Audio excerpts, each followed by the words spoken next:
Hi, this is Ragashruti. இன்னைக்கு நம்ம current affairs class பார்க்கலாம்.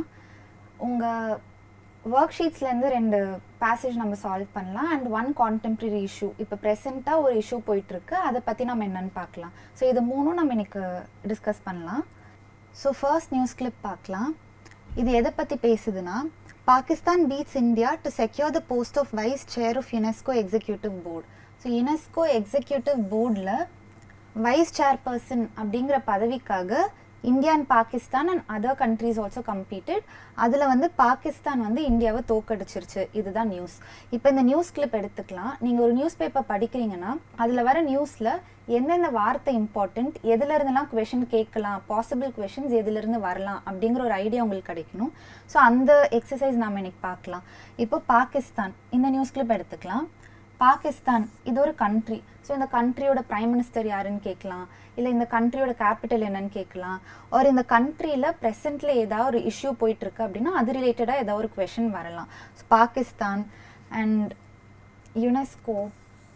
ஸோ யுனெஸ்கோங்கிறது ஒரு ஆர்கனைசேஷன். ஸோ இந்த ஆர்கனைசேஷன் வச்சு குவெஷன்ஸ் வரலாம். இதோட ஹெட் குவார்ட்டர்ஸ் எங்கே இருக்குது, இதில் எத்தனை மெம்பர்ஸ் இருக்காங்க, இந்த மாதிரி குவெஷன்ஸ் வரலாம். And UNESCO executive board.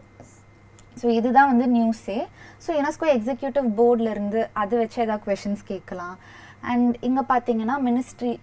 So மினிஸ்ட்ரின்னு கொடுத்துருக்காங்க. ஸோ எந்த மினிஸ்ட்ரி இருக்குன்னு பாருங்கள். External affairs ministry, human resource development. So இதை வச்சு குவெஷன் கேட்கலாம். இதோட மினிஸ்டர் யாருன்னு கேட்கலாம். ஸோ இந்த மாதிரி பாசிபிள் குவெஷன்ஸ் உங்களுக்கு தெரியணும். ஓகே, இதை படித்தா இந்த இடத்துலேருந்து குவெஷன்ஸ் கேட்கலாம் அப்படின்ட்டு. ஸோ நம்ம இந்த நியூஸ் கிளிப் பற்றி நம்ம பார்க்கலாம் டீட்டெயில்டாக. ஸோ ஃபர்ஸ்ட் யுனைடெட் நேஷன்ஸ்னால் என்னென்னு பார்க்கலாம். யுனைடெட் நேஷன்ஸோட மெயின் எய்ம் என்னென்னா to maintain international peace and security. So internationally peace and security maintain பண்ணுறதுக்காக உருவான ஒரு ஆர்கனைசேஷன் தான் யுனைடெட் நேஷன்ஸ் ஆர்கனைசேஷன். இதில் 6 ஆர்கன்ஸ் இருக்குது. ஸோ யுனைடெட் நேஷன்ஸோட ஆர்கன்ஸ் 6. அது general assembly, security council, secretariat, economic and social council, trusteeship council, international court of justice, இந்த மாதிரி 6 ஆர்கன்ஸ் இருக்குது. ஸோ இது யுனைடெட் நேஷன்ஸ்க்கான தனி ஆர்கன்ஸ். இப்போ யுனைடெட் நேஷன்ஸோட சேர்ந்து ஒர்க் பண்ணுற ஏஜென்சிஸ்ன்னு பார்த்தீங்கன்னா 15 ஏஜென்சிஸ் இருக்குது. அதில் ஒன்று தான் யுனெஸ்கோ. இந்த நியூஸ் கிளிப் இந்த யுனெஸ்கோ பற்றி கொடுத்துருக்கு ஒரு நியூஸ் கிளிப். ஸோ மொத்தம் 15 ஏஜென்சிஸ் இருக்குது. இந்த 15 ஏஜென்சிஸில் இதில் நீங்களே உங்களுக்கு சிலதெல்லாம் தெரியும் பாருங்கள். வேர்ல்டு ஹெல்த் ஆர்கனைசேஷன், ஹூன்னு பார்த்துருப்பீங்க.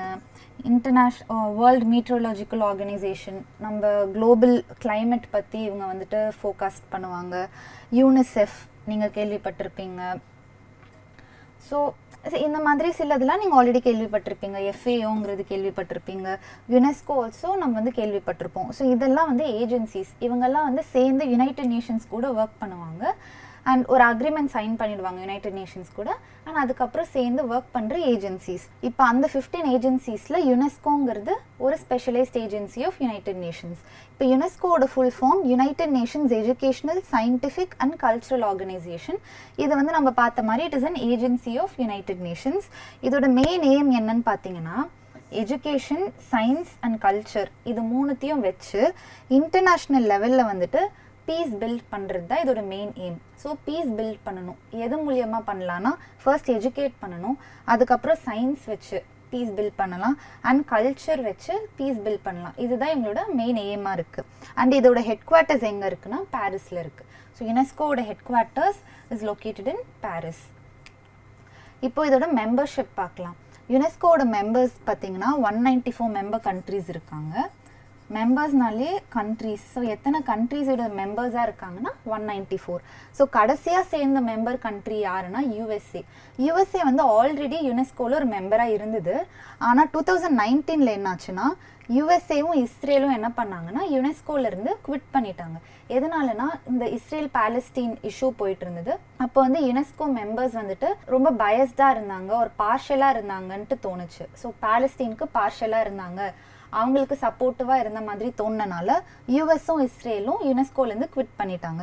இப்போ மறுபடியும் யூஎஸ்ஏ சேர்ந்துருக்கு யுனெஸ்கோவில். ஆனால் இன்னும் இஸ்ரேல் யுனெஸ்கோட மெம்பர் ஆகலை, இன்னும் சேரலை. அதாவது யுனெஸ்கோவில் மெம்பர்ஸாக இருக்க ஸ்டேட்ஸ் கண்டிப்பாக யுனைடெட் நேஷன்ஸில் மெம்பர்ஸாக இருக்கணும்னு அவசியம் இல்லை. அதே மாதிரி யுனைடெட் நேஷன்ஸில் மெம்பர்ஸாக இருக்க ஸ்டேட்ஸ் யுனெஸ்கோவில் மெம்பர்ஸாக இருக்கணும்னு அவசியம் இல்லை. இப்போ எக்ஸாம்பிளுக்கு யுனெஸ்கோ மெம்பர் ஸ்டேட்ஸ் யூஎன்ல வந்து மெம்பர்ஸாக இருக்க மாட்டாங்க. அதுக்கு எக்ஸாம்பிள் பார்த்தீங்கன்னா குக் ஐலாண்ட்ஸ், நியூ, பாலஸ்டீன், இது மூணும் வந்துட்டு யுனெஸ்கோவில் மெம்பர்ஸாக இருக்காங்க, ஆனால் யுனைடெட் நேஷன்ஸில் மெம்பர்ஸாக இல்லை. இந்த 3 கண்ட்ரீஸும். இந்த 2 கண்ட்ரீஸ் இஸ்ரேலும் லீச்டன்ஸ்டீன் அப்படிங்கிற இந்த 2 கண்ட்ரீஸும் யூஎன்ல வந்துட்டு மெம்பர்ஸாக இருப்பாங்க, யுனைடெட் நேஷன்ஸில் மெம்பர்ஸாக இருக்காங்க, ஆனால் யுனெஸ்கோவில் இவங்க மெம்பர்ஸாக இல்லை. ஸோ இது வந்து நீங்கள் ஞாபகம் வச்சுக்கணும். This might be a question, உங்களுக்கு இது ஒரு கொஸ்டினாக கேட்கலாம். அண்ட் இந்தியா வந்துட்டு யுனெஸ்கோவோட மெம்பர் தான். இந்தியா வந்து ஃபவுண்டிங் மெம்பர். யுனெஸ்கோ ஸ்டார்ட் ஆன காலத்துலேருந்தே இந்தியா வந்து மெம்பராக இருக்குது. அதனால India is a founding member of UNESCO. இப்போ மற்ற ஃபேக்ட்ஸ் பார்த்தீங்கன்னா யுனெஸ்கோ வந்துட்டு இட் மீட்ஸ் பையான்வலினா 2 வருஷத்துக்கு ஒரு வாட்டி மீட் பண்ணுவாங்க. அண்ட் எக்ஸிக்யூட்டிவ் போர்டோட மெம்பர்ஸையும் வந்துட்டு எலெக்ட் பண்ணுவாங்க. அண்ட் ஒரு டைரக்டர் ஜெனரலை எவ்ரி 4 இயர்ஸ் அப்பாயிண்ட் பண்ணுவாங்க. 4 இயர்ஸ் ஒன்ஸ் மாற்றிட்டே இருப்பாங்க ஒரு டைரக்டர் ஜெனரல். ஸோ இப்போ ப்ரெசென்ட்டாக யார் டைரக்டர் ஜெனரல் அப்படின்னா இவங்க தான். இவங்க பேர் ஆட்ரி அசௌலே அப்படிங்கிறவங்க தான் present director general of UNESCO. இப்போ யுனெஸ்கோவோட ஆர்கன்ஸ் 3 இருக்குது. நம்ம வந்து யுனைடெட் நேஷன்ஸோட ஆர்கன்ஸ் 6ன்னு பார்த்தோம். அதே மாதிரி யுனெஸ்கோவோட சேர்ந்த ஆர்கன்ஸ் வந்து 3 இருக்குது. General assembly, executive board, secretariat. So இந்த எக்ஸிக்யூட்டிவ் போர்டு வச்சு தான் நமக்கு நியூஸ் வந்துச்சு. ஸோ இந்த 3 ஆர்கன்ஸ் வந்துட்டு they are the organs of UNESCO. இப்போ இந்த எக்ஸிக்யூட்டிவ் போர்டு பற்றி பார்க்கலாம் ஸ்பெஷலாக. இதை வச்சு தான் அங்கே நியூஸ் கிளிப் இருந்தனால இதை பற்றி நம்ம பார்க்கலாம். எக்ஸிக்யூட்டிவ் போர்டு மெம்பர்ஸ் வந்துட்டு 58. ஸோ அந்த எக்ஸிக்யூட்டிவ் போர்டில் 58 மெம்பர்ஸ் இருப்பாங்க. அவங்களும் வந்துட்டு 4 இயர் டேர்ம்ஸ் எலெக்ட் ஆவாங்க. ஸோ ஒரு மெம்பர் வந்துட்டு 4 இயர்ஸ் இருப்பாங்க, மறுபடியும் வந்துட்டு அடுத்த 4 இயர்ஸ்க்கு வேறு மெம்பர் எலெக்ட் பண்ணுவாங்க. ஸோ எலெக்ஷன் பேஸ் பண்ணி ஒவ்வொரு 4 இயர்ஸும் இந்த மெம்பர்ஷிப் மாறிட்டே இருக்கும். இங்கே வந்துட்டு இந்த எக்ஸிக்யூட்டிவ் போர்டோட வைஸ் சேர் பர்சனை எலெக்ட் பண்ணுறதுக்காக ஒரு எலெக்ஷன் நடந்தது. அதில் India, Pakistan and other countries எல்லாரும் நின்னாங்க. அதில் வந்து 38 ஓட்ஸ் வந்து பாகிஸ்தானுக்கும் 18 ஓட்ஸ் வந்து இந்தியாவுக்கும் போச்சு. 2 பேர் வந்துட்டு ஓட் போடலை. ஸோ இந்த இடத்துல இந்தியா வந்து இந்த எக்ஸிக்யூட்டிவ் போர்ட் வைஸ் சேர் பர்சனுக்கான பதவியில் தோத்துருச்சு. அண்ட் 2 கண்ட்ரீஸ் இங்கே அப்ஸ்டெயின் பண்ணிட்டாங்க. அப்ஸ்டெயின்னா ஓட் போடலைன்னு அர்த்தம். ஸோ யூஸ்வலி இந்தியா வந்துட்டு இந்த மாதிரி எலெக்ஷன்ஸில் வின் பண்ணும். ஆனால் இந்த தடவை வின் பண்ணாதனால so people was sceptical. Government வந்துட்டு என்னாச்சுன்ற கேள்வி எழுப்புனனால இந்த நியூஸ் வந்துட்டு it is become important. So இந்த எக்ஸிக்யூட்டிவ் போர்டு எலெக்ஷனில் வந்து இந்தியா பாகிஸ்தான் கிட்ட தோத்துது அப்படின்றது தான் இந்த நியூஸ். இப்போ இன்ச்சியான் டிக்ளரேஷன் அப்படின்னு சொல்லிட்டு ஒரு டிக்ளரேஷன் யுனெஸ்கோ சைன் பண்ணுச்சு. இன்ச்சியான் டிக்ளரேஷன் இப்போ யுனெஸ்கோவுக்கு வந்து நிறைய ப்ராஜெக்ட்ஸ் சைன் பண்ணியிருக்கோம். அவங்களுக்கே நிறைய ப்ராஜெக்ட்ஸ் எடுத்திருப்பாங்க, டிக்ளரேஷன் சைன் பண்ணியிருப்பாங்க. So you will go through that என்னென்ன ப்ராஜெக்ட்ஸ் இருக்குது யுனெஸ்கோ கீழே அப்படின்ட்டு. இந்த இன்ச்சியான் டிக்ளரேஷன் அப்படிங்கிறது வந்துட்டு 2015 அடாப்ட் பண்ண ஒரு டிக்ளரேஷன். எங்கன்னா இன்ச்சியான் அப்படின்னு சொல்லிட்டு ஒரு இடத்துல, இந்த இன்ச்சியானுங்கிறது கொரியாவில் இருக்குது. ஸோ இந்த இடத்துல சைன் பண்ணனால அது இன்ச்சியான் டிக்ளரேஷன் சொல்கிறாங்க. இது 2015 சைன் பண்ணாங்க.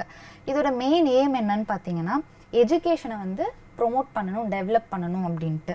எஜுகேஷன் 2030 ஒரு இனிஷியேட்டிவ் இருக்குது. இந்த எஜுகேஷன் 2030 வந்து 2030 அதாவது இயர் 2030க்குள்ளே எஜுகேஷனை வந்துட்டு எல்லாருக்கும் கொடுக்கணும், everybody should get education, quality education கொடுக்கணும் அப்படின்ற கான்செப்டை ப்ரொமோட் பண்ணுறதுக்காக வந்து எஜுகேஷன் 2030 இது.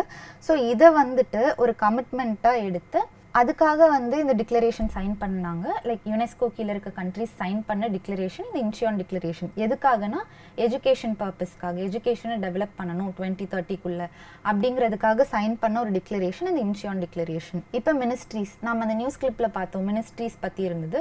ஸோ அதில் கொடுத்துருக்க மினிஸ்ட்ரிஸ் எதுன்னு பார்த்துட்டு அதில் வந்துட்டு யார் ப்ரெசண்ட்டாக அந்த டிபார்ட்மெண்ட்டுக்கு ஒரு அந்த மினிஸ்ட்ரிக்கு யார் மினிஸ்டராக இருக்கா அப்படின்றது உங்களுக்கு தெரியணும். இப்போ எடுத்துக்கலாம். ஸோ ஃபர்ஸ்ட் இனிஷியலாக என்னாச்சுன்னா மினிஸ்ட்ரி ஆஃப் எஜுகேஷன் கீழே தான் எஜுகேஷன் இருந்தது. அதுக்கப்புறம் மினிஸ்ட்ரி ஆஃப் எஜுகேஷனை மினிஸ்ட்ரி ஆஃப் ஹியூமன் ரிசோர்ஸ் டெவலப்மெண்ட்னு மாற்றினாங்க. இப்போ வந்துட்டு மினிஸ்ட்ரி ஆஃப் ஹியூமன் ரிசோர்ஸ் டெவலப்மெண்ட்டை மறுபடியும் மினிஸ்ட்ரி ஆஃப் எஜுகேஷன் மாற்றிட்டாங்க. இந்த நேஷ்னல் எஜுகேஷன் பாலிசி 2020 அதை கொண்டு வந்து அதுக்கு கீழே தான் வந்து மினிஸ்ட்ரி ஆஃப் ஹியூமன் ரிசோர்ஸ் டெவலப்மெண்ட்டை மினிஸ்ட்ரி ஆஃப் எஜுகேஷன்னு திரும்ப மாற்றினது. இப்போ மினிஸ்டர் ஆஃப் எஜுகேஷன் யாருன்னா ஸ்ரீ தர்மேந்திர பிரதான். இவர் தான் வந்துட்டு நம்மளோட central minister of education. First minister of education இப்போ இவர் இருக்கார். ஃபர்ஸ்ட் வந்து யார் நம்மளோட எஜுகேஷன் மினிஸ்டர் அப்படின்னா மௌலானா அபுல் கலாம் ஆசாத். இவர் தான் வந்து நம்மளோட ஃபர்ஸ்ட் எஜுகேஷன் மினிஸ்டர். அண்ட் நம்மளுக்கு எல்லாருக்கும் தெரிஞ்ச மாதிரி நம்மளோட எக்ஸ்டர்னல் அஃபேர்ஸ் மினிஸ்டர் யாருன்னா டாக்டர் ஜெய்சங்கர். ஸோ இந்த மாதிரி ஏதாவது மினிஸ்ட்ரிஸ் வந்து அந்த நியூஸ் கிளிப்பில் கொடுத்துருக்காங்கன்னா அதோட மினிஸ்டர் யாருங்கிறது உங்களுக்கு தெரியணும். ஸோ நெக்ஸ்ட் பார்க்கலாம், கேர்டேக்கர் பிஎம் ஆஃப் பாகிஸ்தான். இப்போ வந்து பாகிஸ்தான் அப்படின்னு சொல்லிட்டு ஒரு வேர்டு அதில் வந்தது. ஸோ நம்மளுக்கு பாகிஸ்தான் பற்றி நமக்கு தெரியணும் ஃபியூ ஃபேக்ட்ஸ். இந்த நியூஸ் கிளிப் வந்து அரௌண்ட் லாஸ்ட் இயர் எப்பயோ வந்தனால கேர்டேக்கர் பிஎம் பற்றி இந்த ஒரு கொஷின் வந்தது. ஸோ இப்போ வந்துட்டு பிரைம் மினிஸ்டர்னு ஒருத்தங்க பாகிஸ்தானுக்கு இருக்காங்க. ஆனால் இந்த நியூஸ் கிளிப் வந்தப்போ கேர்டேக்கர் பிரைம் மினிஸ்டர்னு இருந்தாங்க. ஸோ அதனால I just give you an overview caretaker prime மினிஸ்டர்னா என்னது அப்படின்றது. ஸோ அன்வருல் ஹக் கக்கர் அப்படிங்கிறவர் தான் கேர்டேக்கர் பிரைம் மினிஸ்டர் ஆஃப் பாகிஸ்தானாக இருந்தார். முதல்ல கேர்டேக்கர் பிரைம் மினிஸ்டர்னா யாருன்னு பார்க்கலாம். இப்போ வந்துட்டு அடுத்த பிஎம்ஐ வந்து அப்பாயிண்ட் பண்ணுற வரைக்கும் இவங்க வந்து பிஎம்ஐ ஆக்ட் பண்ணுவாங்க ஒரு டெம்ப்ரரி பிரைம் மினிஸ்டராக. அவங்க தான் வந்து கேர்டேக்கர் பிரைம் மினிஸ்டர் கேர்டேக்கர் பிஎம்னு சொல்லுவாங்க. இப்போ வந்து இந்த கேர்டேக்கர் பிஎம் அப்படின்ற கான்செப்ட் இல்லை, பிகாஸ் இப்போ வந்து புது பிஎம் வந்துட்டாங்க. இப்போ புது பிஎம் யார் அப்படின்னா ஷெபாஸ் ஷெரீஃப் அப்படின்றவர் தான் பாகிஸ்தானோட prime minister. So caretaker prime மினிஸ்டர்னா யாருன்னு நம்ம பார்த்தோம். டெம்ப்ரரியாக அவங்க வந்து பிரைம் மினிஸ்டராக ஆக்ட் பண்ணுவாங்க. அடுத்த பிரைம் மினிஸ்டர் வந்து போஸ்ட்டுக்கு வர வரைக்கும் அவங்க டெம்ப்ரரியாக பிரைம் மினிஸ்டர் ஆக்ட் பண்ணுவாங்க. That is caretaker prime minister. இந்த நியூஸ் கிளிப் வந்தப்போ கேர்டேக்கர் பிரைம் மினிஸ்டர் இருந்தார். இப்போ எலெக்ஷன் வச்சு புது பிரைம் மினிஸ்டர் தேர்ந்தெடுத்துட்டாங்க. So this news you don't have to like ரொம்ப கான்சென்ட்ரேட் பண்ண தேவையில்லை. So now we'll look at the questions. We'll try to answer the questions. Who's the current caretaker prime minister of Pakistan? இந்த question வராது because current caretaker prime minister யாருமே இல்லை. இப்போ prime minister இருக்காங்க. ஆனால் நாம் பார்த்த மாதிரி அன்வர் உல் ஹக் கக்கர் இவர் தான் வந்து caretaker prime minister-ஆக இருந்தார். இப்போ prime minister-னு நம்ம பார்த்தது Shehbaz Sharif. Who's the present prime minister-னு கேட்டாங்கன்னா நீங்கள் ஷெபாஸ் ஷெரீஃப்னு நீங்கள் ஆன்சர் பண்ணலாம். Next, the headquarters of UNESCO is located in. So UNESCO ஓட ஹெட் குவார்ட்டர்ஸ் எங்கன்னு கேட்குறாங்க. நம்ம பார்த்த மாதிரி Paris, France. Next, who is the director general of UNESCO? Director ஜெனரலும் நம்ம பார்த்தோம். It is Audrey Azoulay. We saw her in the picture. Audrey அசௌலேங்கிறவங்க director general of UNESCO. The Incheon declaration deals with. இப்போ Incheon declaration எதை பற்றி பேசுது? Education 2030 அப்படின்ற ட்ரீமை வந்துட்டு ப்ரொமோட் பண்ணுறதுக்காக இன்ச்சியான் டிக்ளரேஷனை சைன் பண்ணாங்க. Next, what is the total membership of UNESCO? யுனெஸ்கோவோட டோட்டல் மெம்பர்ஷிப் என்னது? 194 மெம்பர் ஸ்டேட்ஸ். அதில் கடைசியாக சேர்ந்தது யூஎஸ்ஏன்னு பார்த்தோம். Who is the first education minister of India? இந்தியாவோட ஃபர்ஸ்ட் எஜுகேஷன் மினிஸ்டர் யார்? மௌலானா அபுல் கலாம் ஆசாத். இப்போ ப்ரெசென்ட் எஜுகேஷன் மினிஸ்டர் யாருன்னு கேட்டாலும் you should be able to answer. நம்ம அதை பார்த்த மாதிரி. ஸோ நம்ம இந்த நியூஸ் கிளிப்பில் எந்தெந்த இடத்துல கான்சென்ட்ரேட் பண்ணணும்னு ஃபர்ஸ்ட் பார்த்தோம். கண்ட்ரி வச்சு கொஷின் வந்தது. அதுக்கப்புறம் யுனெஸ்கோ ஆர்கனைசேஷன் எதாக இருந்ததுன்னா அதை பற்றி உங்களுக்கு தெரியணும். ஹெட் குவார்ட்டர்ஸ் என்னது, அது சேர்பர்சன் யார், அதோட ஆர்கன்ஸ் என்னது, அந்த மாதிரி அதில் எத்தனை மெம்பர்ஸ் இருக்காங்க, all that you should know. அவங்க ஏதாவது ப்ராஜெக்ட் சைன் பண்ணியிருக்காங்களா, டிக்ளரேஷன் சைன் பண்ணியிருக்காங்களா, ஏதோ ஒரு ரிப்போர்ட் ரிலீஸ் பண்ணுறாங்களா அப்படிங்கிறதும் நீங்கள் தெரிஞ்சு வச்சுக்கணும். அண்ட் ஏதாவது மினிஸ்ட்ரி பற்றி அந்த நியூஸ் கிளிப்பில் கொடுத்துருந்தாங்கன்னா அதுவும் நீங்கள் கான்சென்ட்ரேட் பண்ணணும். யார் ப்ரெசென்ட் மினிஸ்டர் அப்படின்றது உங்களுக்கு தெரியணும். இப்போ செகண்ட் நியூஸ் கிளிப் நம்ம பார்க்கலாம். Government to include Farsi as one of the 9 classical languages. So Farsi அப்படின்ற ஒரு லாங்குவேஜை வந்துட்டு ஒரு கிளாசிக்கல் லாங்குவேஜாக இன்க்ளூட் பண்ணலாம் அப்படின்ட்டு கவர்மெண்ட் டிசைட் பண்ணியிருக்காங்க. ஸோ இதை பற்றி நம்ம பார்க்கலாம். இங்கே வந்துட்டு எக்ஸ்டர்னல் அஃபேர்ஸ் மினிஸ்டர். ஸோ இங்கே ஆல்ரெடி மினிஸ்டர் யாருன்னு கொடுத்துட்டாங்க. இன்கேஸ் கொடுக்கலன்னா எக்ஸ்டர்னல் அஃபேர்ஸ் மினிஸ்டர் யார் அப்படிங்கிறது நீங்கள் தெரிஞ்சுக்கணும். இப்போ classical languages 9 classical languages. So classical லாங்குவேஜஸ்னால் என்னது, அந்த 9 கிளாசிக்கல் லாங்குவேஜஸ் என்னது, இது எல்லாமே நீங்கள் தெரிஞ்சு வச்சுக்கணும். அண்ட் நியூ எஜுகேஷன் பாலிசி, இதை பற்றி ஒரு ஓவர்வியூ. அது என்ன பேசுது, முன்னாடி ஏதாவது அந்த மாதிரி பாலிசிஸ் இருந்ததா, இப்போ வந்திருக்க பாலிசி எதை பற்றி பேசுது அப்படிங்கிறது தெரிஞ்சுக்கணும். So this is the overall thing. National education policy 2020 அதுவும் சேம் தான். நேஷ்னல் எஜுகேஷன் பாலிசி 2020 தான் ரீசெண்டாக வந்த எஜுகேஷன் பாலிசி, அதுதான் நியூ எஜுகேஷன் பாலிசின்னு சொல்கிறாங்க. ஸோ இந்த மாதிரி நீங்கள் ஒரு நியூஸ் கிளிப்பை படித்து அதில் எது இம்பார்ட்டண்ட் அப்படிங்கிறது. இப்போ ஈரானுன்னு இருக்குது. ஸோ ஈரான்னு ஒரு கண்ட்ரி, ஈரானோட கேபிட்டல் என்னன்னு கேட்கலாம் ஃபார் எக்ஸாம்பிள். ஸோ இந்த மாதிரி கண்ட்ரிஸ் வந்ததுன்னா அதை நீங்கள் வந்து மைண்டில் வச்சுக்கணும். மினிஸ்ட்ரிஸ் வந்தால் தெரிஞ்சுக்கணும். இந்த மாதிரி இம்பார்ட்டண்ட் வேர்ட்ஸ் எதை பற்றி. கிளாசிக்கல் லாங்குவேஜ்னால் என்ன கிளாசிக்கல் லாங்குவேஜ் இருக்குன்னு தெரிஞ்சுக்கணும். So let's get in to it. என்ன நம்ம படிக்கலான்னு பார்க்கலாம். Classical languages. ஸோ கிளாசிக்கல் லாங்குவேஜஸ்ன்னு பார்த்தீங்கன்னா ஃபர்ஸ்ட் வந்து 6 கிளாசிக்கல் லாங்குவேஜஸ் இருந்தது. தமிழ், சான்ஸ்கிரிட், தெலுங்கு, கன்னடா, மலையாளம், ஒடியா. இது 6 வந்துட்டு கிளாசிக்கல் லாங்குவேஜ்னு கவர்மெண்ட் வந்து கன்ஃபர் பண்ணது. ஸோ தமிழ் தான் ஃபர்ஸ்ட் கிளாசிக்கல் லாங்குவேஜ். 2004 வந்து தமிழ் வந்துச்சு, கிளாசிக்கல் லாங்குவேஜாக வந்துட்டு அதை கன்ஃபர் பண்ணாங்க. ஸோ ஃபர்ஸ்ட் கிளாசிக்கல் லாங்குவேஜ்னு பார்த்தீங்கன்னா அது தமிழ். அதுக்கப்புறம் வந்து 3 நியூலி ஆடட் கிளாசிக்கல் லாங்குவேஜ், ஒன்று பாலி, பிரக்ரித், பர்ஷியன். இப்போ பர்ஷியனை வந்து கிளாசிக்கல் லாங்குவேஜாக ஆட் பண்ணலாம் அப்படின்னு சொல்லிட்டு இது வந்து 7th 8th 9th. இப்போ பர்ஷியனை வந்து புதுசாக கிளாசிக்கல் லாங்குவேஜ் ஆட் பண்ணலாம் அப்படின்னு சொல்லிட்டு கவர்மெண்ட் டிசைட் பண்ணியிருக்கு. அதுதான் நம்ம நியூஸாக பார்த்தோம். இப்போ இதுக்கெல்லாம் வந்துட்டு யார் மினிஸ்டர் அப்படின்னு பார்த்தீங்கன்னா மினிஸ்ட்ரி ஆஃப் கல்ச்சர். இவங்க தான் வந்து கைட்லைன்ஸ் ப்ரொவைட் பண்ணுவாங்க, எதெல்லாம் வந்து கிளாசிக்கல் லாங்குவேஜை ஆட் பண்ணலாம், இதோட க்ரைட்டீரியா என்ன, கிளாசிக்கல் லாங்குவேஜ் ஆட் பண்ணணும் அதோட க்ரைட்டீரியா என்ன, இந்த லாங்குவேஜ் ஓகேவா ஆட் பண்ணுறதுக்கு அப்படின்னு எல்லாமே மானிட்டர் பண்ணுறது, கைட்லைன்ஸ் ப்ரொவைட் பண்ணுறது எல்லாமே மினிஸ்ட்ரி ஆஃப் கல்ச்சர். இப்போ மினிஸ்ட்ரி ஆஃப் கல்ச்சர் பார்த்தனால நமக்கு அதோட மினிஸ்டர் யாருன்னு தெரியணும். மினிஸ்டர் ஆஃப் கல்ச்சர் யாருன்னா கஜேந்திர சிங் ஷெகாவத். இவர் தான் மினிஸ்டர் ஆஃப் கல்ச்சர். ஒரு லாங்குவேஜை கிளாசிக்கல் லாங்குவேஜ் அப்படின்னு சொல்லணும்னா அதுக்கு சில க்ரைட்டீரியா இருக்குது, சில ரூல்ஸ் இருக்குது. என்னன்னு பார்க்கலாம். ஸோ ஃபர்ஸ்ட் பார்த்தீங்கன்னா ஹை ஆன்டிக்விட்டி இருக்கணும். ஆன்டிக்விட்டினா என்ன, ரொம்ப பழமையாக இருக்கணும். ஸோ 1500 to 2000 இயர்ஸ் ஓல்டாக இருக்கணும். அட்லீஸ்ட் 1500 to 2000 இயர்ஸ் ஓல்டாக அந்த லாங்குவேஜ் இருக்கணும். இப்போ தமிழ் எடுத்துக்கலாம் ஃபார் எக்ஸாம்பிள். இப்போ தமிழ் ஒரு கிளாசிக்கல் லாங்குவேஜ்னு சொல்கிறோம். அது இவ்வளோ பழமையானதா, இதை விடவே பழமையான language Tamil. So first criteria அது ப்ரூவ் ஆயிடுச்சு. Second, valuable ancient literature. Ancient literature இருக்கணும். அதில் வந்துட்டு எக்ஸாம்பிளுக்கு சிலப்பதிகாரம், மணிமேகலை, இந்த மாதிரியான ஏன்ஷியன்ட் லிட்ரேச்சர் தமிழில் இருக்குது. ஸோ செகண்ட் க்ரைட்டீரியாவும் வந்துட்டு தமிழ் வந்து ப்ரூவ் பண்ணிருச்சு. தேர்டு பார்த்தீங்கன்னா original literary tradition and not borrowed. So தமிழில் எழுதின லிட்ரேச்சர் ஒரிஜினலாக தமிழில் எழுதியிருக்கணும், வேறு லாங்குவேஜ்லேருந்து டிரான்ஸ்லேட் பண்ணியோ பாரோ பண்ணியோ பண்ணியிருக்கக்கூடாது. நம்மக்கிட்ட அந்த மாதிரி பழைய காப்பியங்கள் நிறையவே இருக்குது, தமிழில் ஒரிஜினலாக எழுதின காப்பியங்கள் நிறையவே இருக்குது. ஸோ இதையும் வந்துட்டு ப்ரூவ் பண்ணிருச்சு தமிழ். ஃபோர்த்து வந்துட்டு டிஸ்டிங்க்ட் ஃப்ரம் மாடர்ன் லாங்குவேஜ். நம்ம மாடர்ன் லாங்குவேஜை விட ரொம்ப டிஃப்ரெண்ட்டாக இருக்கணும். இப்போ இருக்க லாங்குவேஜை விட கிளாசிக்கல் லாங்குவேஜுங்கிறது ரொம்ப டிஃப்ரெண்ட்டாக இருக்கணும். இப்போ தமிழ் எடுத்துக்கிட்டோன்னா மாடர்ன் லாங்குவேஜை விட ரொம்ப ரொம்ப டிஃப்ரெண்ட்டான ஒரு லாங்குவேஜ் தான் தமிழ். ஸோ இதையும் வந்துட்டு ப்ரூவ் பண்ணிருச்சு. ஸோ இதுதான் 4 க்ரைட்டீரியா. ஒரு கிளாசிக்கல் லாங்குவேஜ் அப்படின்னு நம்ம வந்துட்டு எடுக்கணும்னா இந்த 4 க்ரைட்டீரியாவும் ஒரு லாங்குவேஜ் ப்ரூவ் பண்ணணும். ஸோ ஃபர்ஸ்ட் வந்து பார்த்தா 1500 to 2000 இயர்ஸ் ஓல்டாக இருக்கணும். செகண்ட் வந்து ஏன்ஷியன்ட் லிட்ரேச்சர் இருக்கணும். தேர்ட் வந்துட்டு பாரோ பண்ணியிருக்கக்கூடாது, அந்த லிட்ரேச்சர் ஒரிஜினலாக இருக்கணும். அண்ட் ஃபோர்த் வந்துட்டு மாடர்ன் லாங்குவேஜை விட ரொம்ப தனித்துவமாக இருக்கணும். அப்படின்றது தான் இந்த 4 க்ரைட்டீரியா. இப்போ ஷெட்யூல்ஸ் ஆஃப் இந்தியன் கான்ஸ்டியூஷன். இப்போ இந்தியன் கான்ஸ்டிடியூஷனில் 12 ஷெட்யூல்ஸ் இருக்குது. 12 ஷெட்யூல்ஸில் இந்த 8th ஷெட்யூல் தான் அஃபீஷியல் லாங்குவேஜஸ் அப்படின்ற schedule.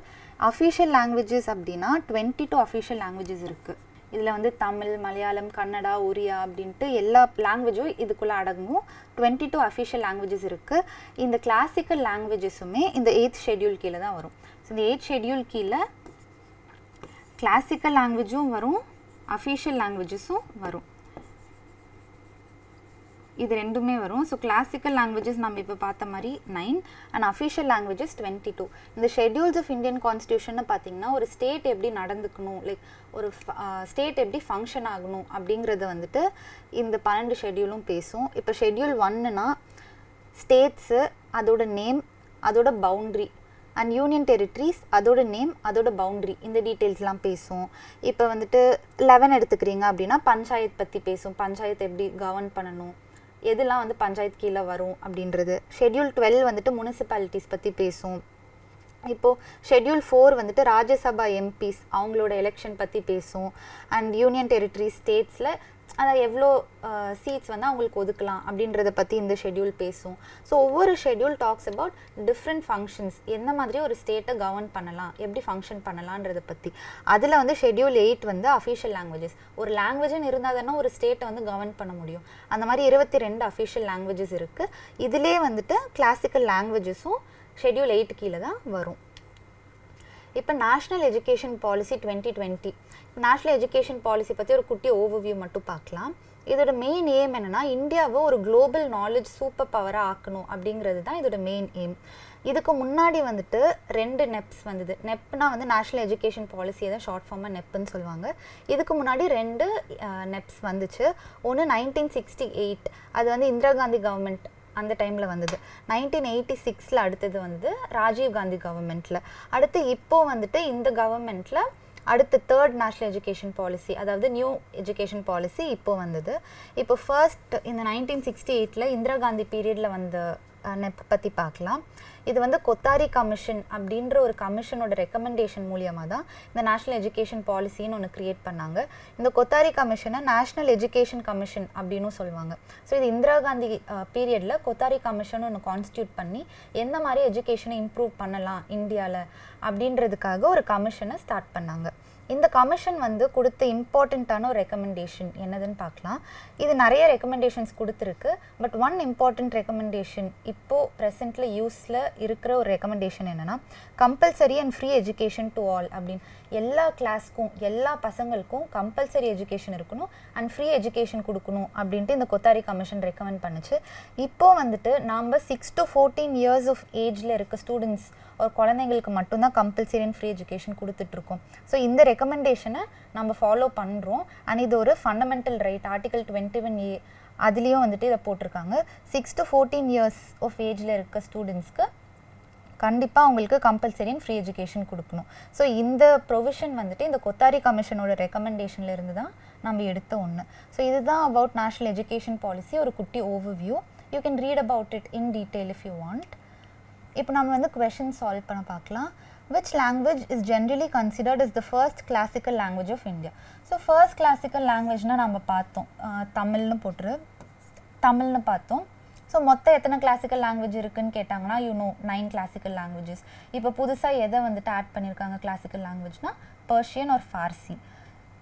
Next, under which Prime Minister was India's first education policy, commonly known as the Kothari Commission, formulated?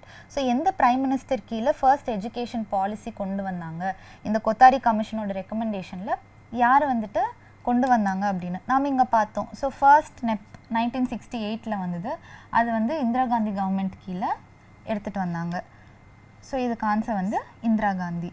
Third, who served as the chairman of National Education Policy 2020 in India? இந்த question நீங்கள் solve பண்ணுங்கள். இப்போ national education policy 2020 அதோட chairman யாருன்னு கேட்குறாங்க. So this question you solve. Okay, what are the criteria for designating a language as a classical language in India? So ஒரு லாங்குவேஜை வந்து கிளாசிக்கல் லாங்குவேஜ்னு நம்ம டெசிக்னேட் பண்ணணும் ஒரு சொல்லணும்னா அதுக்கு என்ன க்ரைட்டீரியா அப்படின்னு கேட்குறாங்க. நம்ம 4 க்ரைட்டீரியா பார்த்தோம். ஒன்று வந்துட்டு 1500 to 2000 years ஓல்டாக இருக்கணும், இன்னும் ஏன்ஷியன்ட் லிட்ரேச்சர் இருக்கணும், பாரோ பண்ணியிருக்கக்கூடாது அந்த லிட்ரேச்சரை, இன்னொன்று வந்துட்டு மாடர்ன் லாங்குவேஜை விட ரொம்ப தனித்துவமாக இருக்கணும், டிஸ்டிங்க்டாக இருக்கணும். இதுதான் அந்த 4 க்ரைட்டீரியா. இங்கே பார்க்கலாம், recorded history of at least 300 years. 300 years இல்லை, இது வந்து தப்பு. 1500 to 2000 yearsன்னு பார்த்தோம். Recorded history of at least 1500 to 2000 years, ancient literature and living tradition. So இது கரெக்ட். இது கரெக்டு. ஏன்ஷியன்ட் லிட்ரேச்சர் இருக்கணும், living tradition, all this is right. Scientific usage பற்றியே நம்ம பார்க்கல. ஸோ இந்த ஆப்ஷன் தப்பு. லிட்ரேச்சர் வித் ரிலீஜியஸ் இம்பார்ட்டன்ஸும் நம்ம பார்க்கல. Cultural heritage and 100 years of history, 100 yearsம் தப்பு. ஸோ இது 3 தப்பு. So B is the correct answer. Because 1500 to 2000 years history இருக்கணும், ஒரு அவ்வளோ ஏன்ஷியண்ட்டாக இருக்கணும் அப்படின்றது. Next, in which schedule of the Indian Constitution are the official languages of the Republic of India listed? So, official languages வந்து எந்த ஷெட்யூலில் list பண்ணியிருக்காங்கன்னு கேட்குறாங்க.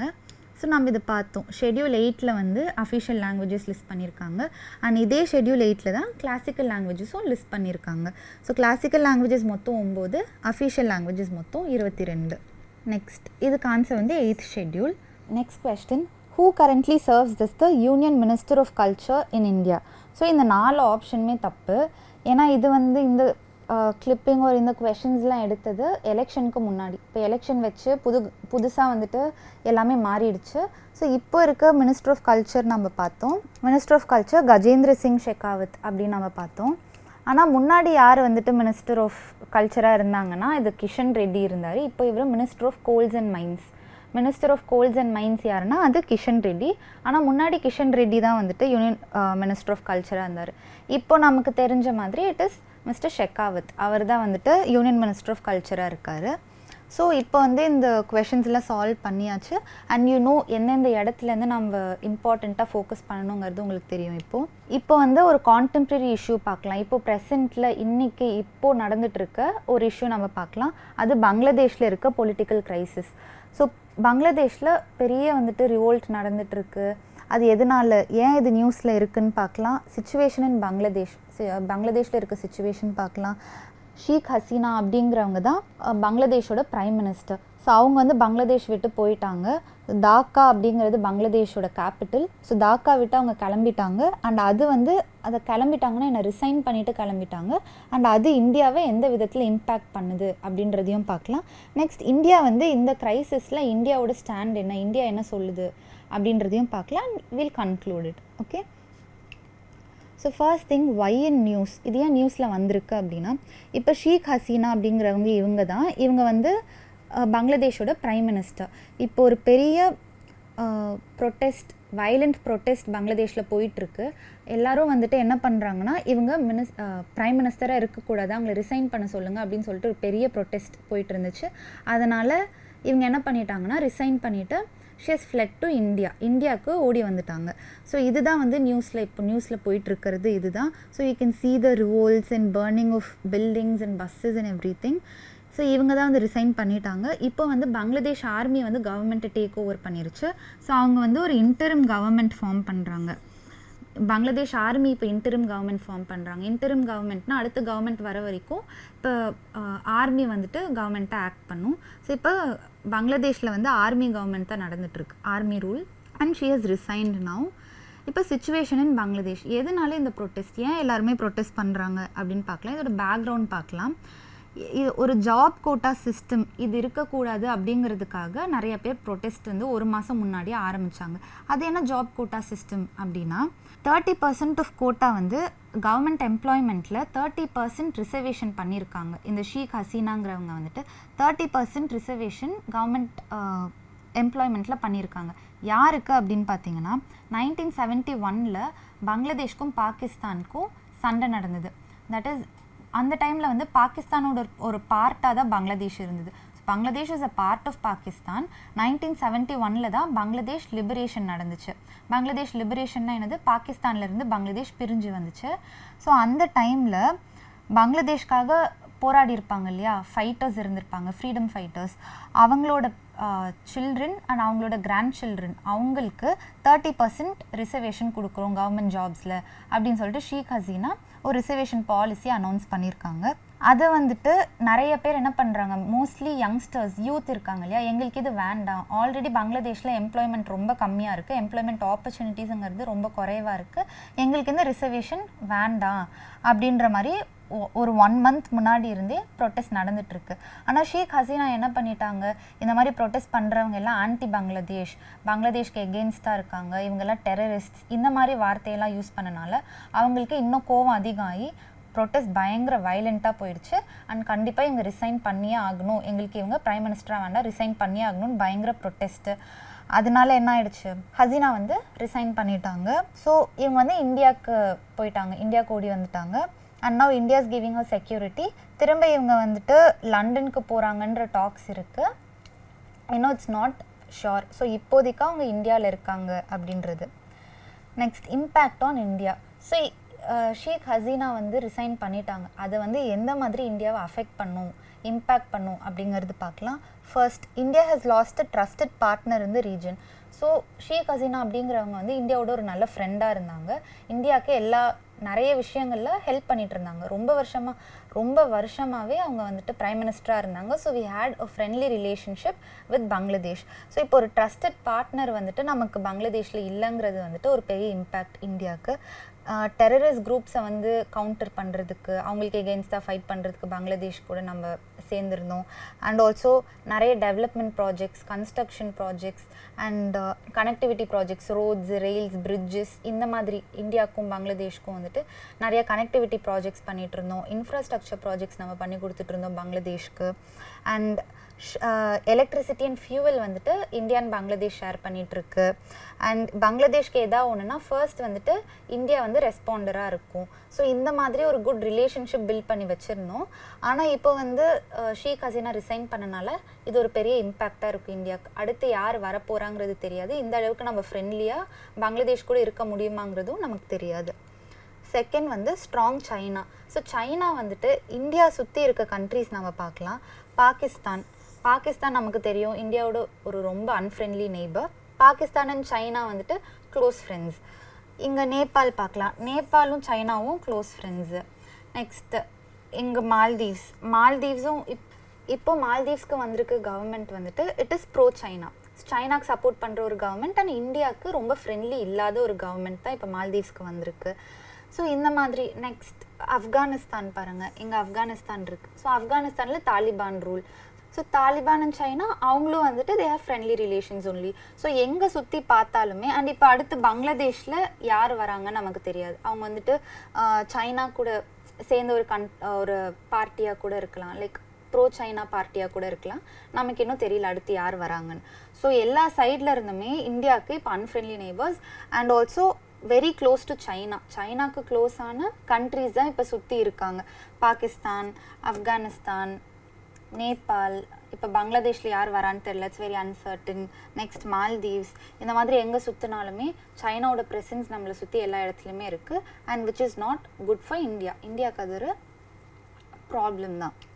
Next பார்த்தீங்கன்னா இதுக்கு முன்னாடி ஷேக் ஹசீனாவுக்கு முன்னாடி பிஎன்பி அப்படின்ற ஒரு பார்ட்டி வந்துட்டு பவரில் இருந்தது. இவங்க வந்துட்டு உல்ஃபா அப்படின்ற ஒரு இன்சர்ஜென்ட் குரூப், இவங்க ஒரு டெரரிஸ்ட் குரூப் மாதிரி நார்த் ஈஸ்ட் இந்தியாவிலேருந்து ஆப்ரேட் பண்ணிட்டு இருந்தாங்க. இந்த பிஎன்பி கவர்மெண்ட் இருந்தப்போ இவங்க வந்து நார்த் ஈஸ்டில் வந்துட்டு ப்ராப்ளம்ஸ் பண்ணிட்டு இருந்தாங்க. இந்த உல்ஃபா அப்படின்ற ஒரு குரூப் வந்துட்டு நார்த் ஈஸ்ட் இந்தியா இருக்கு இல்லையா, அங்கே வந்து ப்ராப்ளம்ஸ் பண்ணிட்டு இருந்தாங்க. ஸோ அது ஒரு ப்ராப்ளம் ஆகும் அவங்க திரும்ப பவருக்கு வந்தால். And also India out campaign அப்படிங்கிறதையும் இந்த பிஎன்பி கவர்மெண்ட் டைமில் நடந்தது. இந்தியா வந்து பங்களாதேஷில் வந்து இருக்கக்கூடாது, லைக் இந்தியாவோட ப்ரெசன்ஸ் வந்து பங்களாதேஷில் குறைக்கணும் அப்படிங்கிறதுக்காக இந்தியா அவுட் கேம்பெயின், அவங்க நம்ம ப்ராடக்ட்ஸை பாய்காட் பண்ணுறது அப்படின்ற ப்ராப்ளம்ஸ்லாம் க்ரியேட் பண்ணிட்டு இருந்தாங்க இந்த பிஎன்பி கவர்மெண்ட். ஸோ இது ஒரு ப்ராப்ளமாக இருக்கலாம் அப்படின்றது வந்துட்டு இப்போ இந்தியா யோசிக்குது. So 3 impact. ஒன்று வந்து ஒரு ட்ரஸ்டட் பார்ட்னர் இப்போ இந்தியாவிலேருந்து போயிட்டாங்க, நமக்கு ஃப்ரெண்ட்லி ரிலேஷன்ஸ் இருந்தது. ஸோ இப்போ வந்து அடுத்த கவர்மெண்ட் எப்படி வரும்னு தெரியல. நெக்ஸ்ட் வந்து நம்மளை சுற்றி எல்லா கண்ட்ரீஸுமே சைனாவோட ஒரு குட் ரிலேஷன்ஷிப்பில் இருக்காங்க. அண்ட் நமக்கு வந்து அது நல்லது கிடையாது. அண்ட் பங்களாதேஷும் இப்போ ரொம்ப அன்சர்டனாக இருக்குது, அடுத்து யார் வர போகிறாங்கன்னு தெரியல. அடுத்து வந்து இந்த பிஎன்பி கவர்மெண்ட் வந்துட்டாங்க அப்படின்னா அதுவும் இந்தியாவுக்கு ஒரு ப்ராப்ளமாக தான் இருக்கும். ஏன்னா ஆல்ரெடி நமக்கு அந்த கவர்மெண்ட் மேலே ப்ராப்ளம்ஸ் வந்துட்டு இருந்துச்சு. ஒன்று வந்துட்டு நார்த் ஈஸ்ட் இந்தியாவில் வந்து இந்த உல்ஃபாங்கிற குரூப் வந்து ஆப்ரேட் பண்ணிட்டு இருந்துச்சு பங்களாதேஷில் இருந்து. அண்ட் இன்னொன்று வந்து இந்தியா அவுட் கேம்பெயின் வந்துட்டு இந்த டைமில் தான் ஸ்டார்ட் பண்ண ஒரு கேம்பெயின். இப்போ இந்தியாவோட ஸ்டாண்ட்ஸ், இந்தியா வந்து என்ன சொல்லுதுன்னு பார்க்கலாம். ஸோ பங்களாதேஷோட ப்ரொட்டஸ்ட் வந்துட்டு அதோட இன்டர்னல் மேட்டர் அப்படின்னு இந்தியா வந்து சொல்லிடுச்சு. ஸோ நம்ம ஒரு நியூட்ரல் ஸ்டாண்ட் மாதிரி அந்த இடத்துல எடுத்துட்டோம். அது பங்களாதேஷோட internal matter, we have nothing to say about it அப்படின்ற மாதிரி. இன்னொன்று வந்துட்டு நம்ம பார்த்தோன்னா இந்தியா அண்ட் பங்களாதேஷ் ஒரு குட் ரிலேஷன்ஷிப்பில் தான் ஃபஸ்ட்லேருந்து இருந்துகிட்ருக்கு. அதனால் இப்போது அவங்க ஓடி போனதுமே வந்து இந்தியா நோக்கி தான், இந்தியாவில் தான் வந்து அடைக்கலம் எடுத்திருக்காங்க. ஸோ இந்தியா வந்துட்டு naturally she is supportive towards Hasina தான் அப்படின்ற இந்த 2 பாயிண்ட்ஸ் வந்து நம்ம ஞாபகம் வச்சுக்கணும். இப்போ கன்க்ளூஷன் என்னென்னா, இப்போ பங்களாதேஷி மக்கள் வந்துட்டு ஆன்டி இந்தியா ஆங்கர் அவங்களுக்கு கிளம்பியிருக்கு. ஏன்னா வந்துட்டு திரும்ப வந்து அந்த ஹசீனா அவங்க தான் பவரில் இருக்கணும் அப்படின்னு சொல்லிட்டு இந்தியா சப்போர்ட் பண்ணுது, அவங்க ஓடி வந்ததும் இந்தியாவுக்கு தான் அப்படின்றனால ஆன்டி இந்தியா ஆங்கர் வந்துட்டு பங்களாதேஷி பீப்புளுக்கு இருக்குது அப்படின்ற ஒரு பாயிண்ட் இது. அதனால் வந்து இந்தியா இதில் ரொம்ப கேர்ஃபுல்லாக இருக்கணும். Because we have to win Bangladesh support. அடுத்து எந்த பவர் வந்தாலுமே, யார் கவர்மெண்ட் ஃபார்ம் பண்ணாலுமே நமக்கு அவங்க சப்போர்ட் வேணும். அதனால் இதில் நம்ம கேர்ஃபுல்லாக இருக்கணும். பங்களாதேஷி பீப்புளோட சென்டிமெண்ட்ஸ் அஃபெக்ட் ஆகாமல் நம்ம பார்த்துக்கணும். அந்த விஷயத்தில் நம்ம கேர்ஃபுல்லாக இருக்கணும். இன்னொன்று வந்துட்டு அடுத்து யார் பங்களாதேஷ்க்கு பவருக்கு வந்தாலுமே அவங்க கூட நம்ம பிஸ்னஸ் பண்ணி தான் ஆகணும். அண்ட் ஆல்சோ கம்ஃபர்ட் லெவல் மாறலாம். ஃபார் எக்ஸாம்பிள் முன்னாடி வந்து ஹசீனா இருந்தப்போ நமக்கு நிறைய விஷயங்கள் நல்லா தான் நடந்துட்டு இருந்துச்சு. இப்போ அடுத்து வர கவர்மெண்ட்னால நமக்கு எவ்வளோ நல்லது நடக்கும்னு தெரியாது, யார் வராங்கன்னு தெரியாது. ஆனால் நம்ம எப்படி இருந்தாலும் நம்ம பிஸ்னஸ் பண்ணி தான் ஆகணும், அவங்களோட சப்போர்ட் நமக்கு வேணும் தான். ஸோ அந்த கம்ஃபர்ட் லெவல் மாறலாம், பட் நம்ம வந்துட்டு ஒரு பிஸ்னஸ் பண்ணிட்டு தான் இருப்போம், ஒரு குட் ரிலேஷன்ஷிப் மெயின்டைன் பண்ணிட்டு தான் இருக்கணும் அப்படின்றது தான் இந்த கன்க்ளூஷன். ஸோ இன்றைக்கி நம்ம வந்துட்டு 3 நியூஸ் கிளிப்ஸ் பார்த்தோம். எப்படி வந்துட்டு ஒரு நியூஸ் பேப்பரில் ஒரு நியூஸ் கிளிப் வந்தால் எந்தெந்த இடத்துல நம்ம கான்சென்ட்ரேட் பண்ணணும், எந்தெந்த ஏரியாஸ்லேருந்து பாசிபிள் கொஷின்ஸ் வரலாம் அப்படிங்கிறது நம்ம பார்த்தோம். அண்ட் கான்டெம்ப்ரரியாக இப்போது பங்களாதேஷில் ஒரு ப்ராப்ளம் போயிட்டுருக்கு, இஷ்யூ போயிட்டுருக்கு. அது எதனாலன்னு பார்த்தோம். அண்ட் இந்தியா வந்துட்டு அதனால் எப்படி இம்பேக்ட் ஆகுன்றது பார்த்தோம். அண்ட் கன்க்ளூஷன் நம்ம சொன்னோம். ஸோ இந்த பங்களாதேஷ் பற்றி நீங்கள் நியூஸ் பேப்பர் படிக்கும் போது பங்களாதேஷ் பற்றி ஏதாவது கிளிப்பிங்ஸ் வந்துட்டு இருந்ததுன்னா please read about it. Daily அதை வந்துட்டு ட்ராக்கில் வச்சுக்கோங்க. அண்ட் இதே மாதிரி மற்ற கரண்ட் இஷ்யூஸ் எதாவது வந்துட்டுருக்குன்னா keep reading about it. And உங்களுக்கே தெரியும் எந்தெந்த இடத்துல இருந்து உங்களுக்கு கொஷின்ஸ் வரலான்றது நம்ம பார்த்தோம். ஸோ அந்த மாதிரி நீங்கள் நோட் பண்ணி வச்சுட்டு வாங்க. Thank you so much.